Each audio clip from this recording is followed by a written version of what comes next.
చిన్న ఇంజెక్షన్ ద్వారా మోకాలు మరియు నడుము నొప్పులకు దీర్ఘకాలిక పరిష్కారం. డాక్టర్ ప్రకాష్ గుడిపూడి. సంప్రదించండి. ఎలైడ్స్ pain and pain management centre, Hyderabad.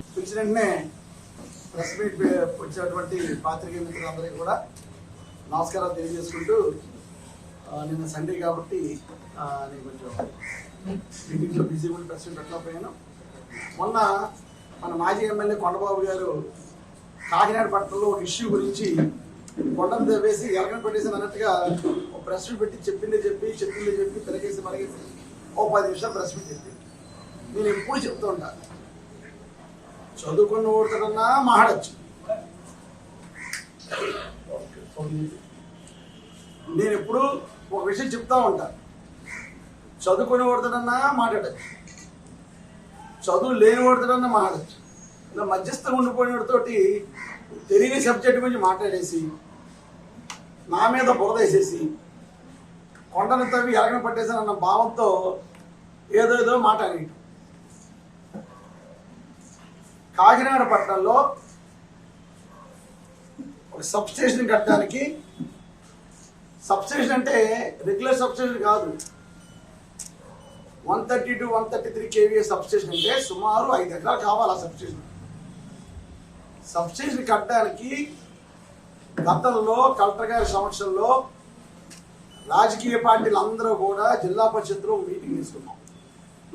ఆ మీటింగ్లో కాకినాడ గురించి ఉన్న సమస్యల గురించి తెలుసుకుంటే, ఆ వచ్చిన సమస్యల్లో ప్రధానమైన సమస్య ఏదైతే బీచ్ రోడ్లో కోర్ట్ ల్యాండ్లో గొడవలన్నీ కట్టి సార్టెక్లని ఇతరత్ర మిషనరీ చాలా వేశారు. వాళ్ళకి అక్కడ పవర్ సప్లై చేయడానికి ఇబ్బంది అవుతుంది, సబ్స్టేషన్ కట్టడానికి ఇబ్బంది ఉంది, స్థలం లేదంటే ఆ రోజు తీర్మానం చేసాం. ఇన్ఛార్జ్ మంత్రి గారు సిద్దిల అప్పలరాజు గారి సమక్షంలో జరిగిన మీటింగ్ ఇది.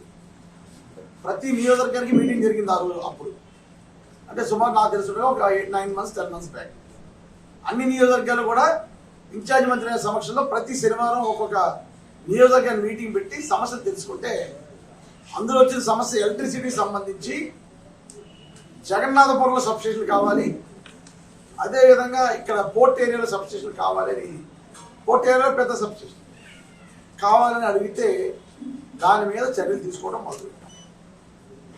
చర్యలు తీసుకునే మొదటి ప్రక్రియలో ఎలక్ట్రిసిటీ డిపార్ట్మెంట్ వాళ్ళు పోర్ట్కి కూడా పోర్ట్ ల్యాండ్ ఇస్తారేమో లెటర్ రాస్తే, పోర్ట్ వాళ్ళు మా దగ్గర ల్యాండ్ లేదు మేము అని చెప్పేసి, ఎక్కడుంది ల్యాండ్ 116 ఎకరాలు 110 ఎకరాలు కోట్లు ఇస్తావు కదా, ల్యాండ్ లేదని ఇస్తే అప్పుడు ప్రైవేట్ పార్టీలు ఎవరైనా గవర్నమెంట్ స్థలం ఉందేమో ఎంక్వైరీ చేస్తే ఎక్కడ గవర్నమెంట్ స్థలం లేదు. ఎక్కడ గవర్నమెంట్ స్థలం లేకపోతే ప్రైవేట్ పార్టీలు ఎవరైనా ముందుకు వస్తారేమో అని పబ్లిష్ చేసాం. పబ్లిష్ చేస్తే ఆ పబ్లిష్లో ఎవరైతే ఈ కంపెనీ పీవీఆర్ ఇండస్ట్రీస్ కంపెనీ ఉందో మా భూమి కోర్టు దగ్గరలో ఉందని ముందుకు రావడంతో 5 ఎకరాలు 4 ఎకరాల చిల్లర తీసుకోవడం జరిగింది. ఇతను విషయం తెలీదు. 250 కోట్లు బాండ్ ఇస్తారు, 250 కోట్లు బాండ్ ఇస్తారు అంటాడు. 1:4 బాండ్లు ఇవ్వమని చెప్పేసి తీర్మానం చేసిందే తెలుగుదేశం పార్టీ ప్రభుత్వంలో. ప్రభుత్వ అవసరాల నిమిత్తం ప్రభుత్వ స్థలాలు లేకపోతే ప్రైవేట్ స్థలాలు సేకరించవచ్చు. అది ముఖ్యంగా అర్బన్ ఏరియాలో ప్రైవేట్ స్థలాలు సేకరించవచ్చు. అర్బన్ ఏరియాలో ల్యాండ్ కాస్ట్ ఎక్కువ ఉంటుంది కాబట్టి 1:4 బాండ్లు ఇచ్చి, ల్యాండ్ వాల్యూకి తగ్గట్టు 1:4 బాండ్లు ఇచ్చి ప్రభుత్వ అవసరాల నిమిత్తం మీరు భూమి కొనొచ్చని తెలుగుదేశం ప్రభుత్వంలో 119 జీవో నెంబరు 28/3/2017 ఇచ్చారు. ఈ రూల్ తీసుకొచ్చిందే తెలుగుదేశం ప్రభుత్వం. దీన్ని నువ్వు 250 కోట్లు 250 కోట్లు అన్నావు. ఈరోజు బాండ్లు నువ్వు కూడా చేయించుకున్నావు, మాస్టర్ ప్లాన్లో అక్కడ ఉన్నాయి, నువ్వు కూడా చెప్పి బాండ్లు రోడ్ల నిమిత్తం బాండ్లు తీసుకున్న పరిస్థితి లేదు. నువ్వు కూడా మున్సిపల్ అధికారులు ఫోన్ చేసి 1:4 బాండ్లు ఇవ్వండి రిక్వెస్ట్ చేసిన వ్యక్తివే కొండబాబుని కూడా.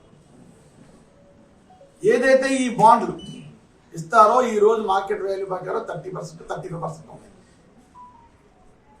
అక్కడ ల్యాండ్ వాల్యూకి 1 లక్షల్లో అటు ఇటు తేడాలో మొత్తం మీద అక్కడ ఉన్న ల్యాండ్ ఓనర్ వస్తుంది. దీని ఏదైతే ఈ బాండ్లు ఇచ్చామో, కాకినాడ పట్టణంలో మున్సిపల్ కార్పొరేషన్లో జనరల్ ఫండ్ పోతుందని ఏదో మాట్లాడదు. తిరిగితారో నాకు అర్థం అవ్వట్లేదు. నువ్వు మాట్లాడకండి, సమాధానం చెప్పాల్సి. ఈ బాండ్లు ఇచ్చిన ప్రక్రియలో మున్సిపాలిటీకి కానీ రాష్ట్ర ఖజానాకి కానీ ఒక్క రూపాయి కూడా నష్టం లేదు. ఈ బాండ్లు కేవలం ఎవరైతే ప్లాన్ ప్రకారం, అంటే అప్రూవల్ ప్లాన్ ప్రకారం ఒక అడుగు పక్క పెట్టినా ఒక కొంచెం హైట్ వేసుకోవాలని వాడడానికి తప్ప ఈ బాండ్లు ఇందుకు పోయింది. ఈ బాండ్ల వల్ల ప్రభుత్వానికి ఏ విధమైన నష్టం లేదు, బీపీఎస్ కూడా నష్టం లేదు.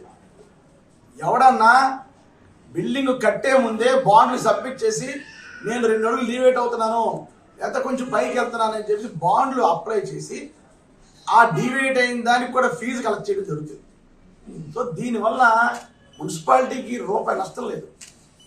తెలుసుకోవు, ఏదేదో మాట్లాడేస్తావు, నీ వెనకాల ఉన్న వాళ్ళందరూ ముద్దులే. ఒక సమాధానం చెప్పండి. నీకు నన్ను పైపచ్చి అంటాడు, నా దోపిడీ శాఖ ఆ శాఖ పేరు పెట్టారు, ఈసారి దొంగని పేరు పెడతాను. నువ్వు ఎన్ని పేరు ప్రాధాన్యత తెలిసిరా బాబు, దొంగని పేరు నీకు పెట్టాలి. ఎందుకు చెప్పరా, ఏటిమొగలో ఏదైతే ప్రభుత్వం భూమి ఉందో ఆ భూమికి పట్టాలు సృష్టించావు. పట్టాలు సృష్టించిందని ఏమంటారు, దొంగ పట్టాలనే అంటారు. ఫోర్జరీ డాక్యుమెంట్స్ అనేసి దొంగ పట్టాలని వేసింది ప్రభుత్వం కూడా. సో దొంగ ఎవడంటే ఇక నువ్వు పట్టుకు నువ్వు వచ్చి నన్ను దొంగ అంటే ఎలాగా? పైపెచ్చి అంటాడు నేను ఓడిపోతానంట, అందుకే నేను ఏదో కౌలు వాళ్ళు నీ టిక్కెట్ తెచ్చుకో. ఈరోజు నీ టిక్కెట్కి గతి లేదు, ఎవరికి ఇస్తాడో తెలియదు. ఒక్కరోజు జనసేనకి ఇస్తున్నారో తెలిసి ఇంట్లో బయట రావు, డేలా పడిపోయి. పోనీ నీ నాయకులకి వెళ్ళి అడుగుదాం, నాకు టిక్కెట్ ఇవ్వండి ఖచ్చితంగా అని అడుగుదాం అంటే నీ అవినీతి అక్కడ ఉంది. నీ అవినీతి చట్టం అంతా కూడా. నేను టిక్కెట్ ఇస్తే చంద్రశేఖర్ నీ అవినీతి చట్టం అయితే ఇప్పిలా ఉన్నాడు. మైక్లో నేను మాట్లాడడానికి ఏమీ లేదు. జగన్ చేసి సంక్షేమం చేయబోతున్న సంక్షేమం, కొండబాబు అవినీతి చట్టం చెప్తే చాలు, నాకు ప్రజలందరూ యాక్సెప్ట్ చేస్తాను నేను అని ఆలోచించి ఈరోజు ఫ్రెష్ క్యాండిడేట్ కోసం చూస్తున్నాను. తెలుగుదేశం ఒక ఇవ్వాలని అనుకుంటే ఫ్రెష్ క్యాండిడేట్ అయితే నేను విమర్శించలేను కదా. నీ మీద నేను కథలు గంట మాట్లాడుతుంది నీ గురించి, నీ కుటుంబం గురించి. కనుక ఫస్ట్ నువ్వు నేను ఓడిపోతానన్న భ్రమలో పో. ఫస్ట్ నువ్వు టికెట్ తెచ్చుకో, తర్వాత గెలిపోవడం ప్రజలు నిర్ణయిస్తారు అని ఈ సందర్భంగా తెలియజేసుకుంటూ అంటాడు. మెయిన్ రోడ్ డెవలప్ చేస్తాను నేను మొన్న. అలా మెయిన్ రోడ్ స్వీకరించింది నేను రా బాబు, మళ్ళీ ఫినిష్ చేసింది నేనే. ఏ రోజన్నా నీ పరిపాలన. ఇప్పుడు కూడా చెప్తున్నా కదా, నువ్వు ఒక ఇల్లన్నా పూర్తి చేసి ఇచ్చావు. ఒక ఇల్లన్నా 2014 ఎమ్మెల్యే ఉన్నావు కదా, నేను ఓపెన్ ఛాలెంజ్ చేస్తాను కదా. ఒక ఇల్లన్నా పూర్తి చేసి ఇచ్చావు. ఎవరికైనా నువ్వు డెవలప్మెంట్ నువ్వు మాట్లాడతావు నాతో నా గురించి. బ్రిడ్జిలో ఆ రోజు ప్రారంభిస్తే ఫినిష్ చేసింది నేను. నా హయాంలో స్కేటరింగ్ అని కట్టింది నేను. నువ్వు దిగిపోయే ముందు కొబ్బరి కొడితే రాగిరెడ్డి కళాక్షేత్రానికి నువ్వు కొబ్బరి కొట్టి దిగిపోయే ముందు ఫిబ్రవరి నెలలో శంకుస్థాపన చేస్తే పూర్తి చేసింది. కొబ్బరికాయలు కొట్టేయడం చాలా ఈజీయే, పూర్తి చేయడం చాలా కష్టం. కనుక అభివృద్ధి నుంచి కానీ, కాకినాడలో రాబోయే ఎలక్షన్ నుంచి కానీ ప్రభుత్వాన్ని నష్టం కలెక్ట్ చేసేస్తున్నాను అన్న చూసా. ఇందులో ఏమీ లేదు. కాకపోతే ఆ జీవో తెప్పించుకుని చూడు. తెలుగుదేశం ప్రభుత్వంలోనే 1:4 బాండ్లు ఇవ్వాలని ఇచ్చింది తెలుగుదేశం ప్రభుత్వం. ప్రభుత్వ అవసరాల నిమిత్తం ప్రైవేటు భూమి సేకరించవచ్చు బాండ్ల ద్వారా అని జీవో ఇచ్చింది కూడా తెలుగుదేశం ప్రభుత్వమే. కనుక నువ్వేనా విమర్శిస్తే నీ చంద్రబాబుని విమర్శించు, నీ పార్టీని విమర్శించు. ఈరోజు నేను ఒక రకంగా చెప్తున్నా, కాకినాడలో ఉన్న అధికారులకి, కలెక్టర్ గారికి కానీ, సర్వే డిపార్ట్మెంట్కి కానీ, అదేవిధంగా మన మున్సిపల్ కమిషనర్ అందరూ కూడా త్వరలో సన్మానం చేయబోతాను. ఎందుకు చేస్తానంటే ఈ భూమి సేకరించడం చాలా గొప్ప విషయం. కాకినాడ పట్టణంలో దగ్గరగా ఒక ప్రజల అవసరార్థం దగ్గర సుమారు 4 ఎకరాల 87 సెంట్లు 4 ఎకరాల 87 సెంట్లు భూమి సేకరించడం చాలా చాలా మంచి పరిణామంగా భావించి నేను అధికారులందరూ కూడా సన్మానం చేయలేదు. నేను మంచిదని భావిస్తున్నాను. ఈరోజు ఒకటే ఛాలెంజ్ చేస్తారు కొండబాబు, నువ్వు జగన్నాథపురం వాస్తవుడు. ఈరోజు జగన్నాథపురంలో 2 సబ్స్టేషన్లు కట్టాలి. 2 సబ్స్టేషన్లు కట్టే పని ఉంది.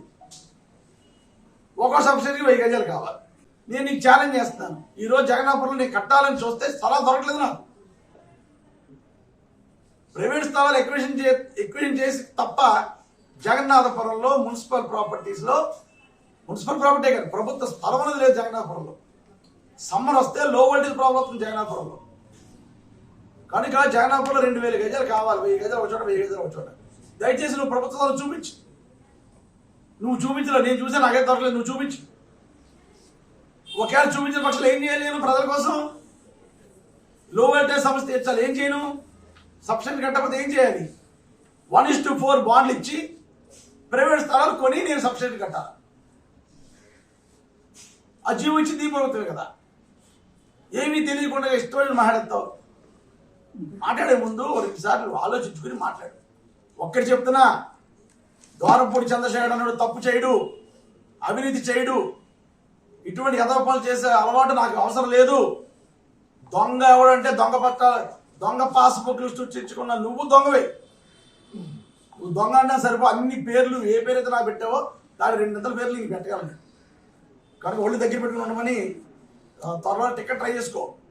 టికెట్ నేను రెడీ ఉన్నాను, నువ్వు రెడీ అవ్వు. మేము సిద్ధం. నువ్వు సిద్ధమో కాదో నువ్వు తేల్చుకుని తొందరగా ప్రజాశక్తిలో తేల్చేసుకొని రెడీగా ఉన్నాను నేను. మరిన్ని వీడియోస్ కోసం ఛానల్ ని సబ్స్క్రైబ్ చేయండి. లేటెస్ట్ అప్డేట్స్ కోసం వాట్సాప్ ఛానల్ ని ఫాలో చేయండి. అండ్ లింక్ డిస్క్రిప్షన్ లో ఉంది.